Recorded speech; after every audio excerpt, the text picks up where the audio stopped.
कुछ टीम्स के drop clashes वाली राइवलरीज भी बनती हुई नजर आ रही हैं। जी हाँ, कुछ इस प्रकार से शुरुआत हुई थी जहां पे ब्लाइंड ई स्पोर्ट्स उन्होंने अपना एक खिलाड़ी खोया जरूर मान्या के रूप में, लेकिन अर्ली ऑन वो कॉन्फिडेंस उनके पास आया जहां पे आते ही डी+ किया को एलिमिनेट किया गया।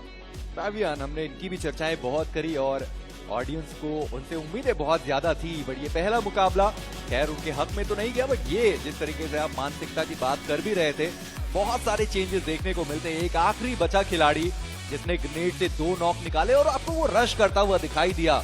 उनको पता है कि वो आखिरी खिलाड़ी बचे, बट उन्होंने 2 को नॉक किया।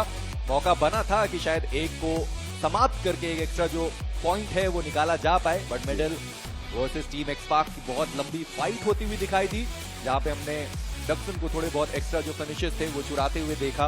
उसके बाद टीम एक्सपार्क 2 खिलाड़ी बचे हुए थे, आदित्य, और हम बात कर भी रहे थे कि रैंगल अब वो मैप बन चुका है जहां पे हील बैटल आप आसानी से कर सकते हैं, बट आदित्य उन्होंने कोशिश करी, टॉप 8 तक तो नहीं ला पाए, बट एटलीस्ट वो एक प्लेसमेंट पॉइंट उनके खाते में।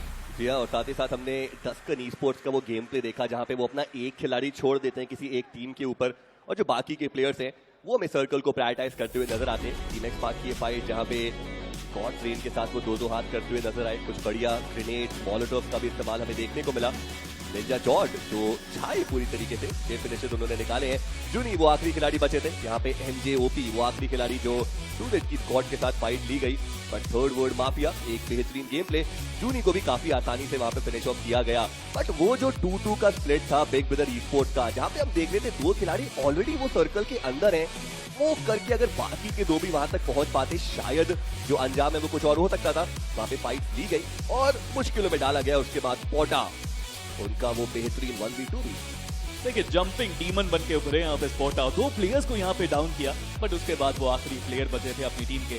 बट एमटेक की बात करनी बनती है, जिस तरह से उन्होंने रोटेशंस करी, जोन के अंदर गए, उन्होंने फाइट्स भी बहुत ज्यादा ली और उनके पास वो फ्रैग्स भी है, अब चिकन भी ले गए। हमारा चलता हुआ नजर आया, रंग रूप स्वरूप सब कुछ हमें देखने को मिला, बट मिड एयर ही ब्लेज ने वो नॉक निकाला था और द शाई इतने शाई कि वो ग्राउंड पर उतर भी नहीं पाए। काफी दिक्कत उनको हुई थी। इनफैक्ट 2C के खिलाड़ियों की बात करें, ये फाइट शुरुआत उन्होंने करी थी, लेकिन ब्लाइंड इस फाइट को खत्म करती नजर आई। 2C के 2 खिलाड़ियों को खत्म करने के बाद ये काफी ज्यादा लंबे समय तक चलने वाली एक फाइट हमें देखने को मिली, जहां पर मेटल के खिलाड़ी प्रेशर बना जरूर रहे थे, लेकिन instant back and forth trades आ रहे हैं, आपके ऊपर खिलाड़ी प्रेशर बना रहे हैं, तो आप भी प्रेशर बनाने का पूरा जिम्मा उठा करके कोशिश कर रहे हैं। और साइड लाइंस में ईगल आउल्स भी थी जो दूर दराज से सोच रही थी कि हम भी एक आधा फिनिश उठा लेंगे, लेकिन फिर सर्कल को प्रायोरिटी उन्होंने दी थोड़ा आगे जाने के लिए। लेकिन ये बहुत बेहतरीन फाइट थी जिसमें ROX और मारू के खिलाड़ी एक दूसरे के ऊपर हावी हुए थे। मुझे लगा कि मारू के खिलाड़ी अगर थोड़ा जल्दी जाते, जहां पे उनको 2 खिलाड़ी उन्होंने नॉक करे थे जी, उसे एक सिंगल ग्रेनेड से, बट पैराडॉक्स वो वापस फंस गए। बट डक्सन की स्क्वाड इस पर्टिकुलर मुकाबले में भी वो ज्यादा दूर तक नहीं जा पाए, बट सबसे खराब किसी टीम के लिए लगा, हालांकि वो डिफेंड नहीं कर पाए अपना ड्रॉप लोकेशन। NSR की स्क्वाड, चारों खिलाड़ी एकजुट इकट्ठे एक सिंगल कंपाउंड पे मौजूद थे। ROX नामक एक टीम आती है और तहलका मचा के जाती है, वहां पे सबको एलिमिनेट किया गया।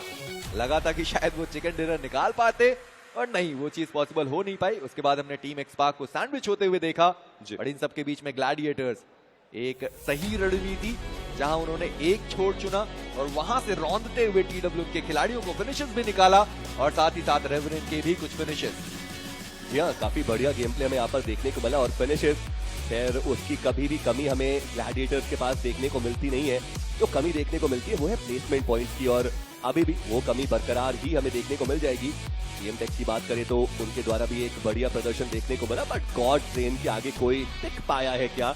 एक बार फिर से बढ़िया जोड़ी एक्वा निंजा की हमें देखने को मिली। Big brother esports again जितनी तारीफ की जाए उतनी कमी रहेगी, स्पेशली सैप की, जिस प्रकार से ये एक MVP की तरह उभरते हुए नजर आ रहे हैं। एक नया चेहरा, बट एक बड़ा चेहरा जो अभी तक शायद जुगनुओं में छुपा हुआ था, बट अब सितारों तक पहुंचता हुआ नजर आएगा। बहुत बुलंद चेहरा है, इनफैक्ट अपने लिए अंक बटोरे हैं, टीम के लिए जरूरी अंक बटोरे हैं। जैसे कि हमने बात करी, इन्हें पता है कब एग्रेशन को टोन डाउन कर देना है, इन्हें पता है कब दिमाग के साथ खेलना है, इन्हें पता है कब सर्कल में आगे नहीं जा सकते, तो थोड़ा टाइम सर्कल के अंदर ही रहकर